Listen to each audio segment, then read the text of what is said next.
Hi, and good evening, and welcome to AIoT Hub. I'm Paul Wheels. Great to have you online.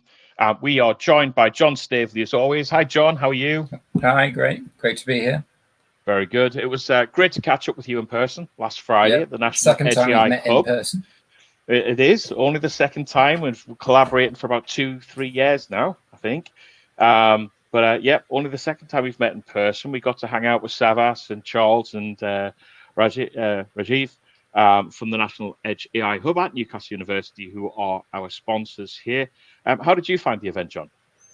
Yeah, it was great. I mean, it's great to meet from all the academia and industry from all over the country, Northern Ireland, Scotland, London, just all over the place, and hear what their vision for community is and how we can add value to what they're doing.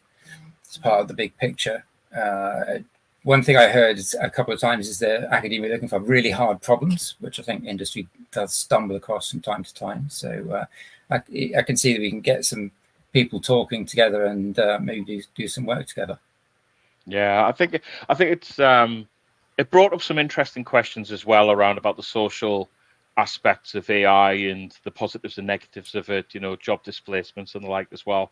Were some of the interesting questions. So I think that's something that we'll probably bring on some of the shows. So we are going to be doing content with the National Edge AI Hub and helping orchestrate and bring the voices together across the multiple universities that are a part of that as well. But tonight we have Zoltán. Zoltán, welcome to the show. Yes, hello everyone. Thank you. Zoltán, would you like to share a little bit about yourself to everybody that's watching tonight? Yeah, sure. So I'm mainly a .NET developer. Have been doing that for 15, too many years. But lately, I've been also doing a lot of low-level development, also in .NET, and also going even lower down to the hardware. So that's what I would like to talk about today. And a little bit of context to what Zoltán's going to be talking about this evening. FPGA, Field Programmable Gate Arrays. It's not obviously an internet-enabled device, but how I see it fitting in with our target audience is they're often used within edge data processing, prototyping CPUs and GPUs, real-time signal processing, encryption, video and image processing, big data analytics, and supporting real-time operating systems. So there's a nice fit between FPGAs, what they offer, and IoT devices. I hope so. But you told the punchline.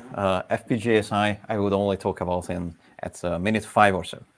Okay, sorry. I just want to make sure people know why they're here, because they might go, oh, FPGA, but it's not on the internet. So. On that, let's hand over to Zoltán to fire ahead. All right, thank you. So let's get into it. We already know that eventually it will be about FPGAs. But before that, a little bit of introduction. As mentioned, I'm mostly a .NET developer, actually.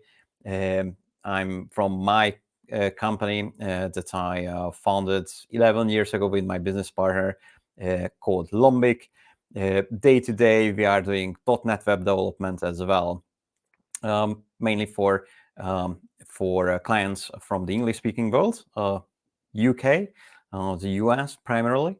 And our clients included Microsoft itself, the Smithsonian Institution, or NICE, National Institute for Health and Care Excellence.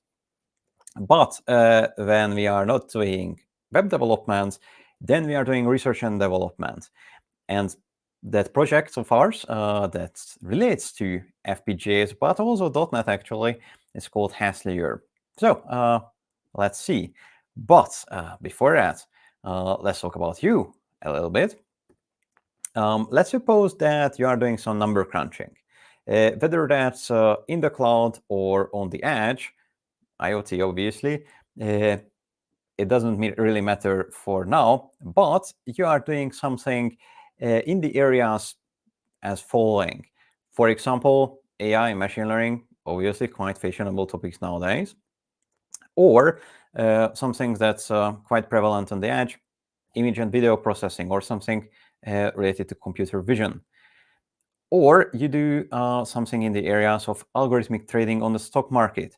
Now, that you might think that's not quite embedded computing, that doesn't really have much to do with edge computing. The technologies are actually very much like that, because when you do algorithmic trading, you have to go down to optimize even nanoseconds. And to do that, you need to go very low level. And data compression or something like cryptography are what I would call number crunching here as well. So let's suppose that you are doing something related to these. Now, let's also suppose that you want to make your application or your algorithm faster. And let me clarify here that being fast and consuming a low amount of power are sometimes just two sides of the same coin. If you can optimize your algorithm, your application, it will also consume less power and be faster. Both of these will be interesting later on. But let's say that you want to make it faster. So let's look at it from the performance standpoint. What can you do? I will use some software development terms here, but if you have done pretty much any coding in the past, you will be fine with it. You don't have to be a hardcore software developer. So the first thing that you can do is figure out what's slow, or what can you make faster. So use a profiler in your application and optimize it. Let's suppose that you have already done that. Secondly, you can also parallelize your algorithm. So instead of running it on a single something, be it a CPU, a GPU, or any kind of chip, you can use more of these. Or if you use a multi-core processing unit, which pretty much every CPU is, and GPUs obviously, then you can parallelize your algorithm to utilize all of these processor cores. Let's suppose that you have already done that as well. And lastly, obviously, you can just throw money and hardware at the problem. So use faster hardware, or scale out, use more hardware. Let's suppose that either you have already done that, or it's infeasible, or one of these steps you have done to an extent where it's feasible, but not further anymore, because you don't have unlimited resources, you have power constraints, you have physical constraints, you have other constraints that you have reached. Now, what else can you do? You can use a heterogeneous computing approach. So use other chips to compute specific parts of your application, including, for example, using GPUs or FPGAs. And that's where I first mentioned FPGAs. Let's talk about heterogeneous computing a little bit more, and specifically FPGAs, because GPUs, I would assume that you are all familiar with. FPGAs, probably not everyone here. And FPGAs, or field programmable gate arrays, are pretty much computer chips that can behave like any other computer chip. They can be dynamically rewired on the fly. So, for example, if you want an FPGA to do some physics calculations, you can configure it to do that. Or if you want an FPGA to trade on the stock market, you can also do that. Now, one thing to note here is that going forward, I will be talking about FPGAs as computing devices. But that's not the only use case of FPGAs, and actually that's not the original use case of them. Because while we can use FPGAs as compute accelerators, and recently that's kind of a very important use case, originally they were designed for kind of a hardware emulator. One step between designing a piece of logic hardware like a processor and actually manufacturing it. You could use an FPGA to test it out. And secondly, you can also use FPGAs without any host computer just for computations directly in an embedded system. So they can be used in something like a sensor array or a higher level application as well, like in a drone, or as a node that even trades on the stock market, as I mentioned, all by itself. So you can also implement a piece of logic hardware on FPGA that works on its own, not as a computing device. But for now, we'll focus on that computing device aspect. And that's actually how most of the current everyday use cases are, I would say, that you may have used in some way as well. Because even if you didn't work with FPGAs directly before, most possibly you have benefited from them. For example, if you Google something on Bing, or if you used the Azure cloud computing provider, then those already use FPGAs in various roles. Or FPGAs can sometimes also be found in household appliances like routers, or less household appliances like X-ray or MRI machines, or even self-driving vehicles. And actually, in these use cases, it's all about compute acceleration. But FPGAs are low level. You have to be a hardware engineer to utilize them. So why would you utilize them though?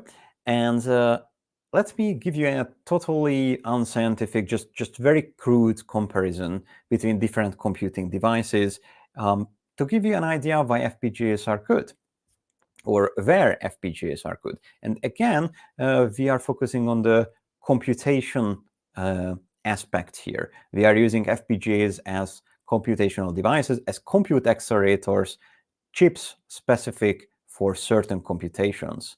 So from that aspect, let's compare them with CPUs and GPUs. And let's talk about parallelism first. So how many things you can compute in parallel? And I would say that GPUs win here because a GPU has thousands of little processing cores. Simple ones compared to a CPU, but still a lot. CPUs, on the other hand, I would say are on the low end here, because a CPU can have something like 8, 16, 32 cores, 64 perhaps, but that's about it. That's the hardware level parallelism you can get from a CPU. And FPGAs are kind of in between. Although FPGAs don't really have cores, so to say, though that's not entirely true for every FPGA. But still, the level of parallelism you can get from an FPGA is somewhere in between, in the order of magnitude of hundreds. Now, let's talk about what you can compute with these devices, the complexity of programs. And CPUs win here because if it's a program, you can run it on a CPU. GPUs are on the other end, but the lower end this time, because the programming model of a GPU is much more limited. Whereas FPGAs are, I would say, again, kind of in the middle, because you're not really writing a program for an FPGA, but still the complexity of algorithms you can implement on an FPGA are somewhere in between. It's more limited than on a CPU, definitely, although all of these highly depends on the specific devices. And lastly, what will be important here, power efficiency. So how much stuff you can compute with 1 watt of power. And FPGAs really shine here. FPGAs are super low power devices, or super power efficient devices, not necessarily low power. They are super power efficient because they just compute what you need them to be computed. Because with a CPU and GPU, there's always waste. They are generic computing devices that are good for everything, but they are not necessarily optimized for your specific use case.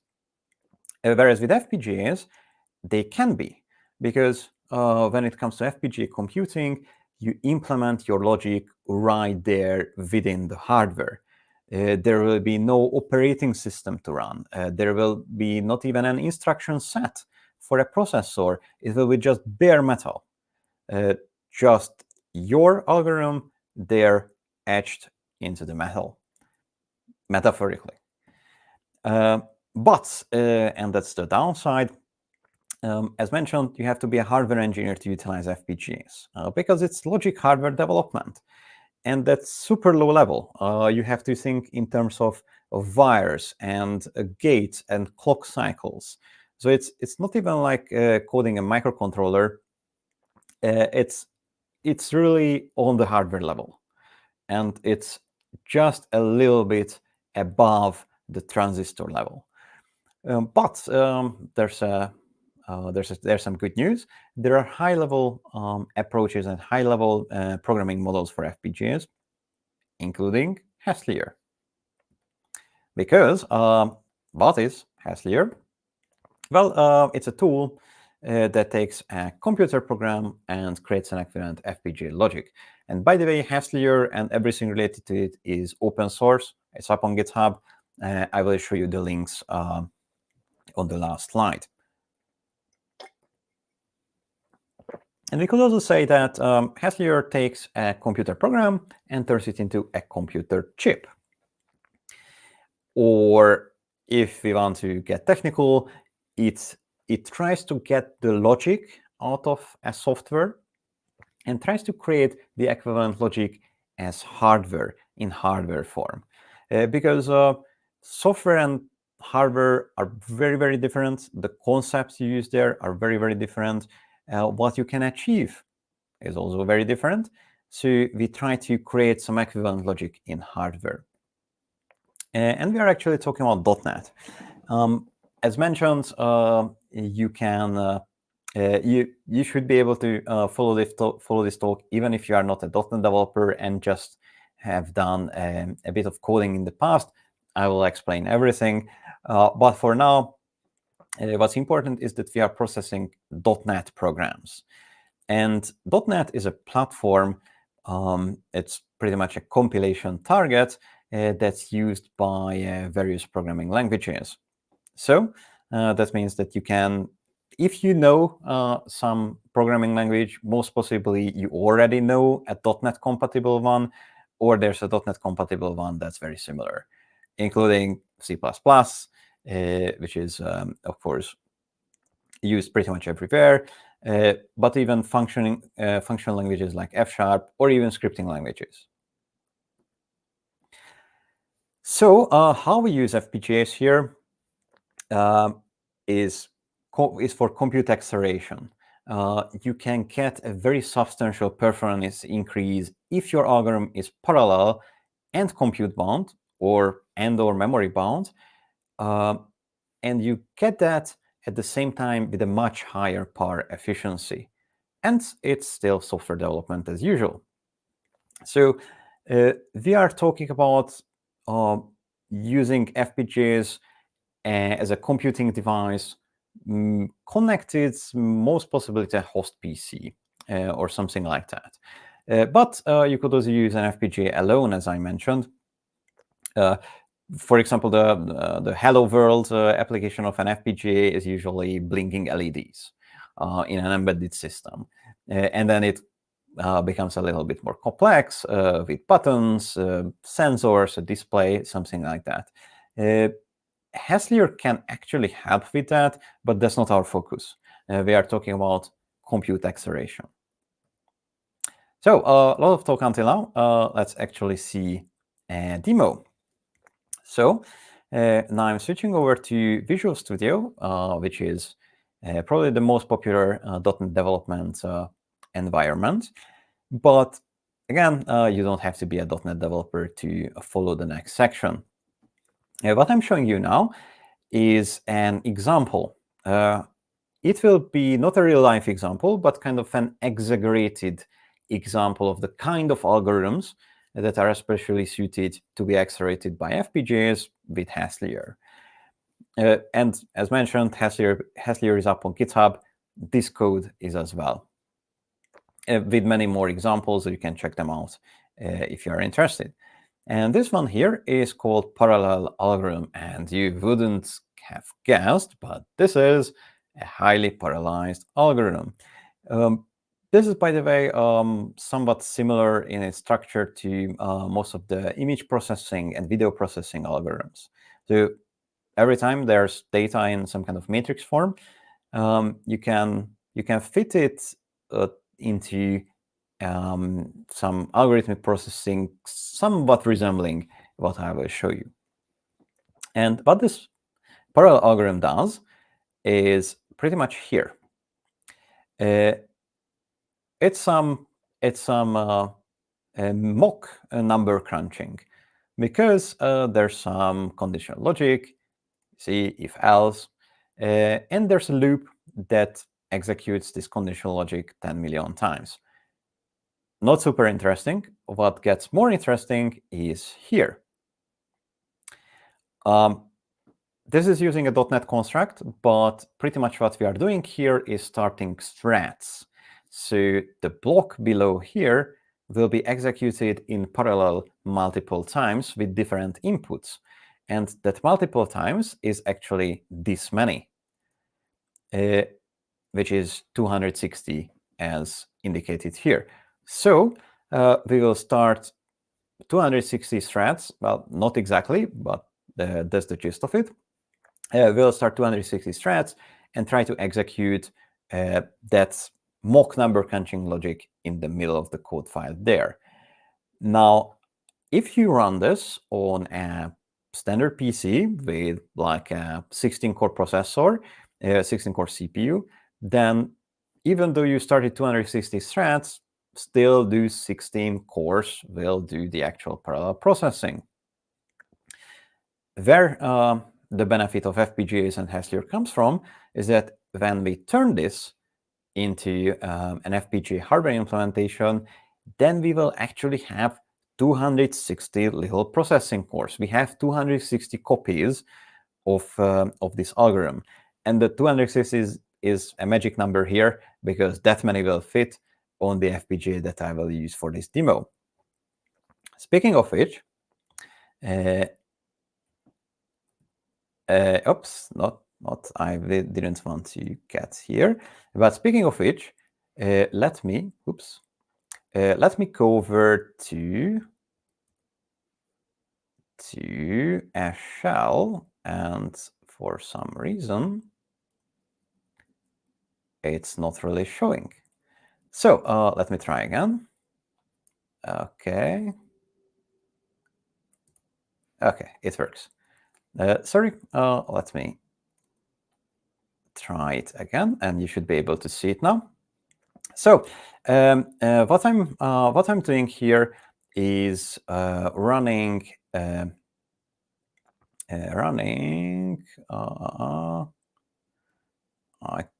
It's interesting that it's not detaching. What I'm doing here is running a demo, and actually, why I'm using a shell here.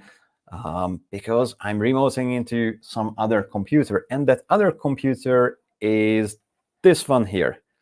You should be able to see it on my camera now. This is an embedded device, and it's an edge computing device so much that it goes on board of satellites in space. Well, not particularly this one, because this is the development board version of that device, but this is the same kind of device that has space-ready versions, and that goes on board of satellites as their onboard computers.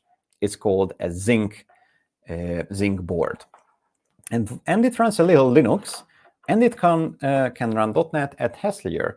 So I used a shell to connect to it, and what happened here is that I started a demo algorithm in the beginning, and the demo executed this parallel algorithm sample that I've shown you first on the CPU of this Zynq. This is running a very similar hardware than your smartphone even, because it has an ARM CPU, a 2-core little ARM CPU running at or being clocked at, I think, 600 megahertz or so, but that's kind of the maximum. It can be clocked lower. And just for us to have a baseline, I've run this parallelogram sample on that ARM CPU, and as you can see, it took about 25 seconds, give or take. Okay, so that was something that we can at least measure, pretty long. Let's see how long it took on the FPGA, because this device has an FPGA in the packaged together in the same chip with that ARM CPU. So let's see what happens. If you scroll down a little bit, there's some initialization, some debug output coming from Hastlayer, and finally, we'll see. Okay, we'll see that it took around 240 milliseconds on the hardware. It's a long fraction here because we can actually measure that. Why we can measure that is because this time measurement comes from the FPGA. This is not a software time measurement where we can measure in .NET down to, well, around the milliseconds. We can also go a little bit below that, but certainly not that much. This is calculated from the actually elapsed clock cycles on the FPGA. And the FPGA is clocked at around 150 megahertz, I believe. That's also kind of the maximum that we could get from this device with this algorithm. So as you could see, it was 25 seconds before, and now it's 240 milliseconds, so roughly 100 times faster. Now, obviously, this is an example, and as I mentioned, it's an exaggerated example, so probably a very suitable one, but still this shows you that you can use FPGAs to get 100 times speed up. And it's actually a lot less power as well. I will show you some numbers about that a bit later. Now, you might ask that, okay, this is the code, but that I've run here, but it's kind of hanging in the air. So how does it connect to the rest of your code? And let me show you a little bit more code for that. Here, this is a very small, simple demo console application that does nothing else than just running that parallelogram via Hastlayer. It's not exactly the same thing that runs on the device I've showed you, but almost. And this is how you utilize Hastlayer. Well, first you have to configure it a little bit. Pretty much the most interesting thing here is that you tell Hastlayer that, hey, I want to start my application with this class. So this is the parallelogram class I've shown you previously. You are telling Hastlayer that this is the class I want you to allow me to call from the host, which can be a standard host PC, a server, a desktop PC, or the software running on the CPU of this onboard computer that I've shown you before. And secondly, we tell Hastlayer to generate the hardware implementation pretty much by calling this generate hardware async method / function. And so the interesting part here is that we are also telling Hastlayer about the assembly, the DLL file, the library where that parallelogram is contained in. Now, here we are only telling Hastlayer to process the assembly of that parallelogram class.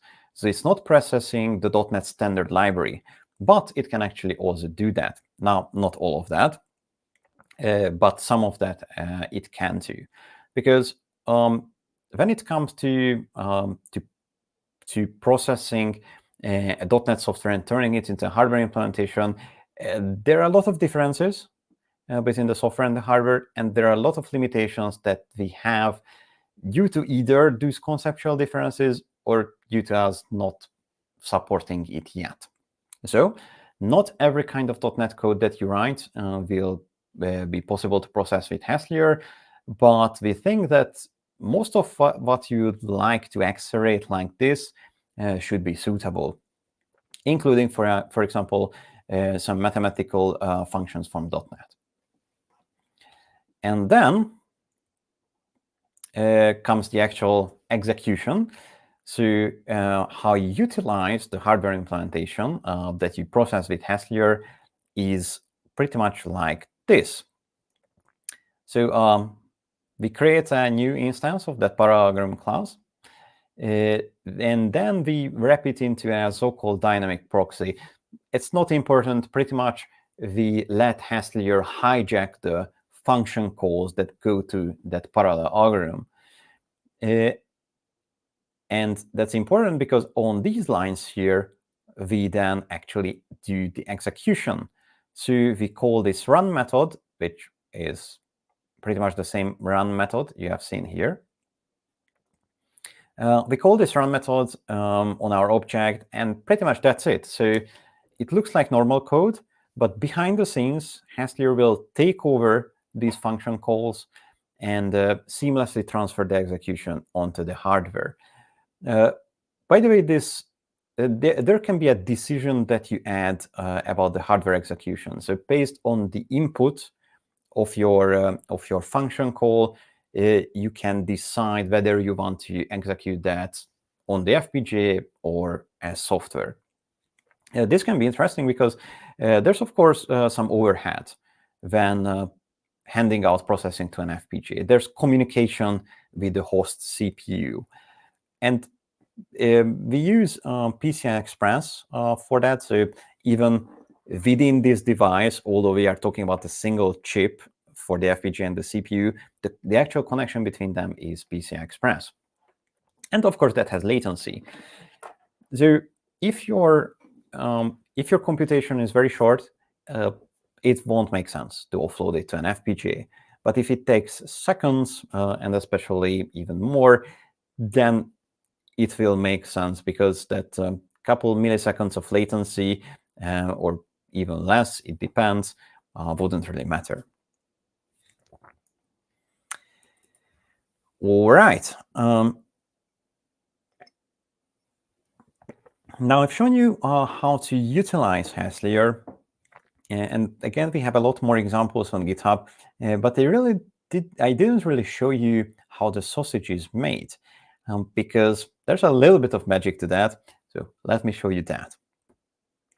This is the device I've used for the demo. As mentioned, this is the development version of the same kind of devices that go on board of satellites or on board of drones, actually. These Zinc devices are meant for embedded systems and edge computing. And well, there's no farther edge than space, I would believe. But actually, the whole thing can be used in the cloud as well, and on premises with a PC too, just with different devices. And the actual FPGA chip, well, the FPGA plus the CPU, is that little thing in the middle. Again, that's called a Zinc. So the product family is called Zinc. And that little board goes into this bigger motherboard. So that's mostly what you have seen via the webcam. This is also just for development because it has various ports, like Ethernet ports, power, some buttons, some LEDs. But this is just for development. And to show you what the alternative world is compared to utilizing FPGAs with Hastlayer, I will now scare you a little bit with some hardware code. Because what Hastlayer actually does is that it writes hardware code. So when you are working with FPGAs as a hardware engineer, what you do is that you also write code, but you don't write programs. You write hardware definitions or hardware descriptions. And what we see here is an example of that. This is a piece of code that Hastlayer generated with the language called VHDL. And at the first glance, it looks a little bit like a program because we have packages and functions, and there's this if-else. But don't be mistaken, this is not a program, this is hardware code. And there are such superficial similarities, but really, when you actually use it, you have to think in very different terms. But you don't have to do that, because Hastlayer does that for you by generating this code. And why I wanted to show you this, there's, by the way, a lot of comments here. The green stuff here are all comments, again, generated by Hastlayer. But the interesting stuff is here, parallel algorithm. So again, we see the same name of our C# code. So this is familiar. Perhaps we can figure out something. Because this block here, what we see, is related to our parallel algorithm class. Now, this is not the whole code of parallel algorithm. These are just type declarations. Think of something like variables in a program. But it's still interesting because it has the index 0. And if we scroll down a little bit, we'll see exactly the same thing, but now with the index 1. And then with the index 2. Now, can you guess where I'm going with this? Well, of course, if we scroll down a little bit more, and I have to be diligent here because there's a lot of code and the scroll bar is sensitive. If we scroll down a little bit more, we'll find again the same thing with the index 259. So we have 260 copies of the same code here. Now remember 260? That's that's the I accidentally closed this here, but the 260 is actually the same 260 that we have seen here. So that's the number of threads that we started when executing this as software. And that's the number of copies that Hastlayer generated in the hardware implementation. And that's where the performance advantage comes from, because on the ARM CPU of this device, we have utilized these 2 CPU cores to execute these 260 threads. But on the FPGA part of this device, we actually implemented 260 little cores just for this parallel algorithm. And of course, that's a lot more efficient. By the way, if you are screaming internally that, hey, why are you starting 260 threads if you have a 2-core CPU? Good question. We are not actually doing that because this is .NET and we are not starting threads directly. Rather, we start so-called tasks. And .NET will take care of allocating threads to those tasks. And .NET will make sure with various algorithms not to overload the CPU, but keep its load at an efficient level. All right, what else is there? What Hastlayer actually supports is a technology called Xilinx Vitis. Xilinx is the biggest FPGA manufacturer out there. Actually, it was acquired by AMD, so it's AMD/Xilinx. And Vitis is their technology that allows you a little bit to be cross-platform.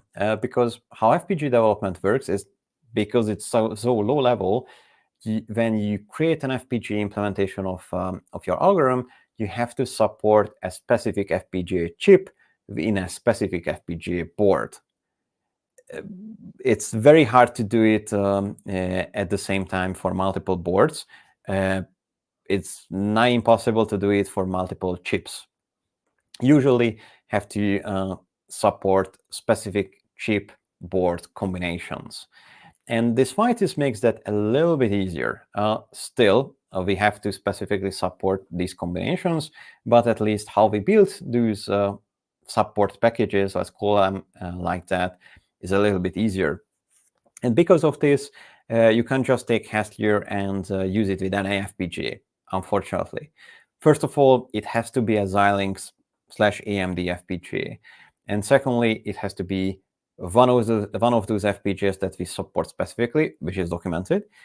But if it's a Vitis compatible FPGA, then we can add support for it fairly easily. So just please ask. The good news is that all of the popular FPGAs of Xilinx are Vitis compatible, and that includes not just such edge computing platforms like the Zinc, but also high performance cards that they call data center accelerator cards available in the cloud, because all major cloud providers already have such FPGAs. That includes Azure, AWS, and at least Alibaba Cloud, Baidu Cloud, some others as well, and on-premises data centers too. And of course, since I already talked about putting this on board of a satellite, it's also available in the aerospace industry. This device that I've shown you here is a very widely used one. So when it comes to new space companies with small satellites, it's every second one of them either uses this or something similar or can use this. And I mentioned you that I will show you some numbers. These are just very simplified numbers.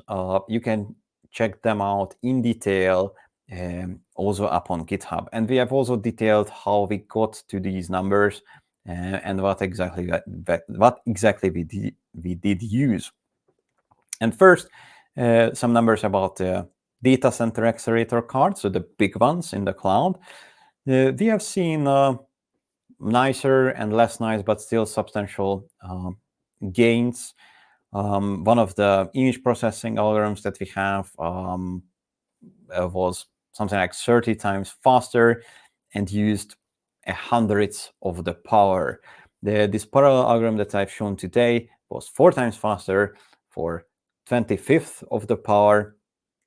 And we got similar numbers for another example too, a Monte Carlo algorithm. And for the Zinc that I've shown you today, actually it was kind of reversed because an image processing algorithm was slower, but still 20 times faster and consumes 20 times less power.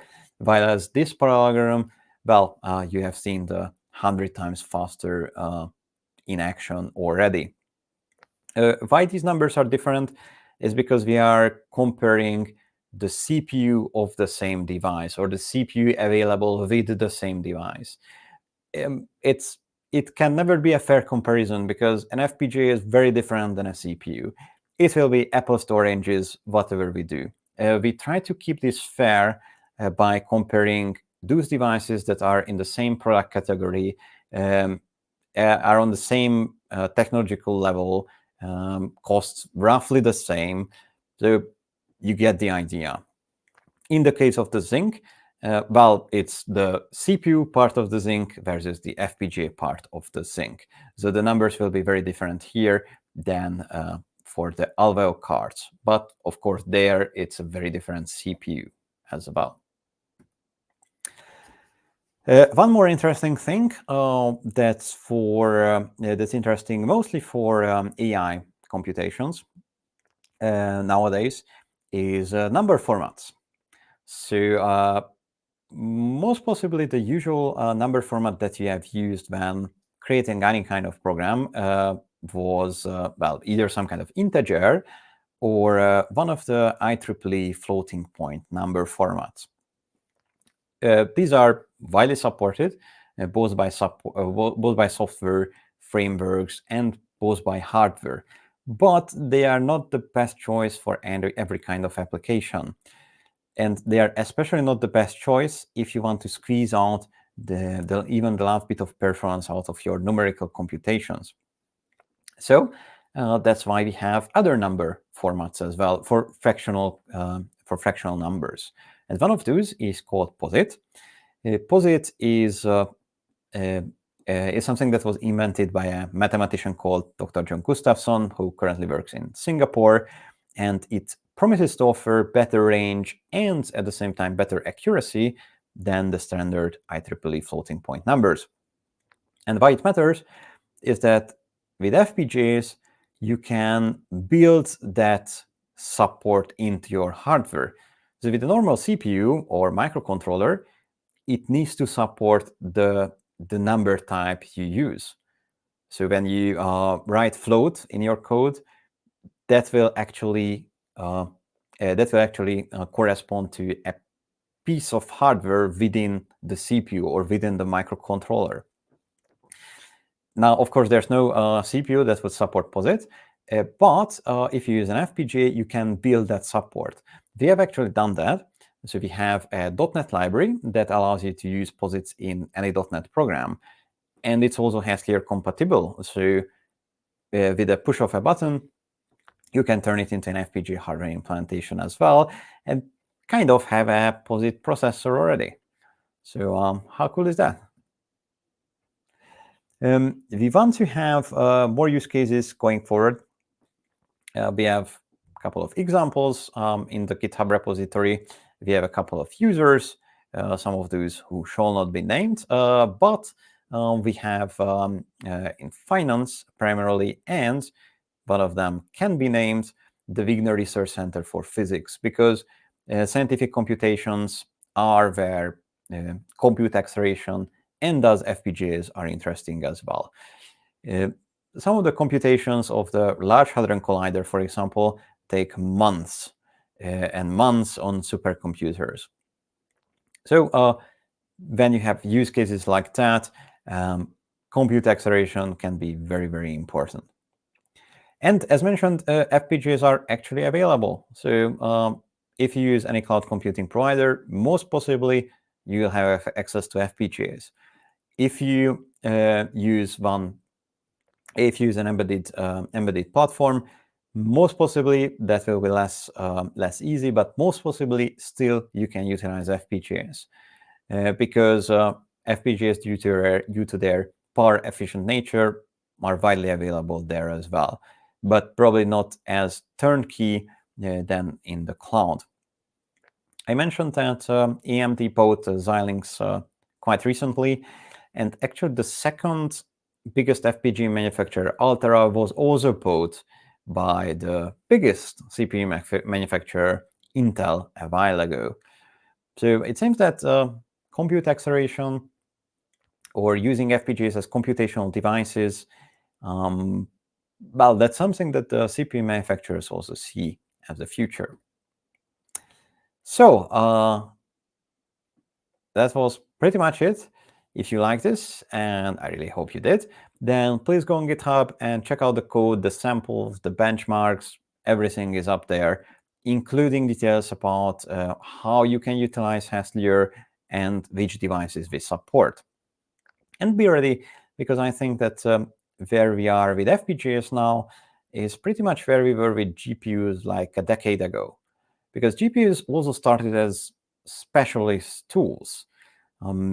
If you were a video game developer, then you programmed a GPU, but otherwise it was an arcane science. But people recognize that GPUs have computing benefits apart from graphics computations, and they started to utilize them more and more. And nowadays, general purpose GPU computing is an everyday thing.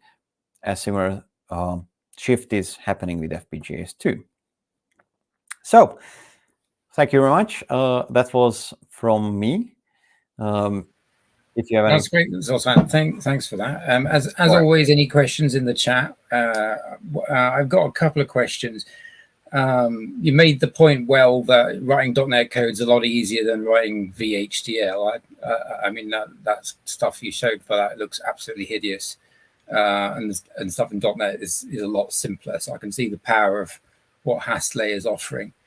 Can Hastlayer do all of the VHDL commands, or is it just a subset? Have you got the full power there, or are you going to have to dig into VHDL if you're doing certain use cases? Mm-hmm. The question we rather ask ourselves is, what can Hastlayer do from .NET? Because that's where we start.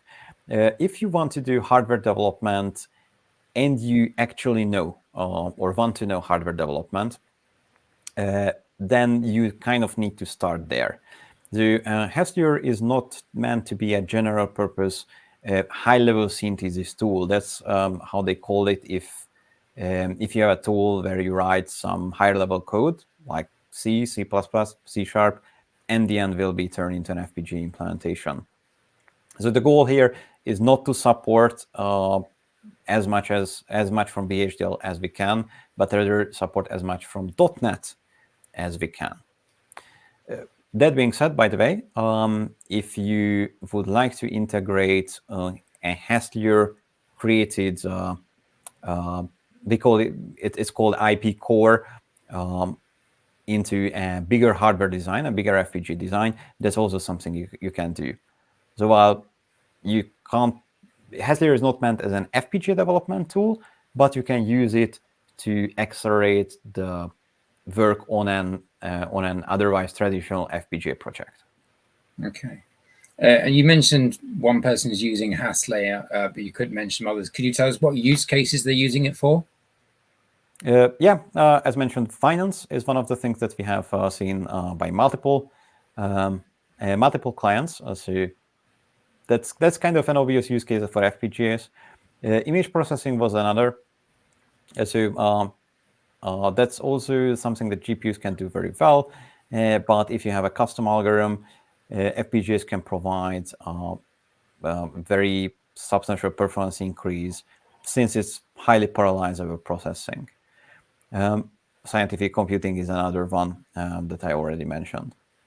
Okay. Could you potentially train AI models using this method? We haven't tried. So FPGAs otherwise are used for AI models. I think mostly actually indeed for training, although inference should also be possible. But we haven't done it yet. That's on our list though. Great. I think that's all the questions I had. Just remains to say thank you very much for speaking. Next month we have Pete Gallagher doing his fabulous building a robot arm with .NET 8, Raspberry Pi, Blazor, and Signal R. So if you've seen his talk before, he has extended this quite a lot. I think he uses a headset to control it as well, which is pretty impressive. And then we've got some maybes for the July and September talks at the moment. So got a great schedule ahead. We have quite a full schedule starting to build up with our collaboration with our spot at Newcastle University and the Edge AI Hub, our National Edge AI Hub. Along with it, Zoltán, that was absolutely brilliant. Thank you so much. Really appreciate it. John, as always, thank you for your support and contribution. And on that, we will say thank you and good night. Thank you. Bye, everyone.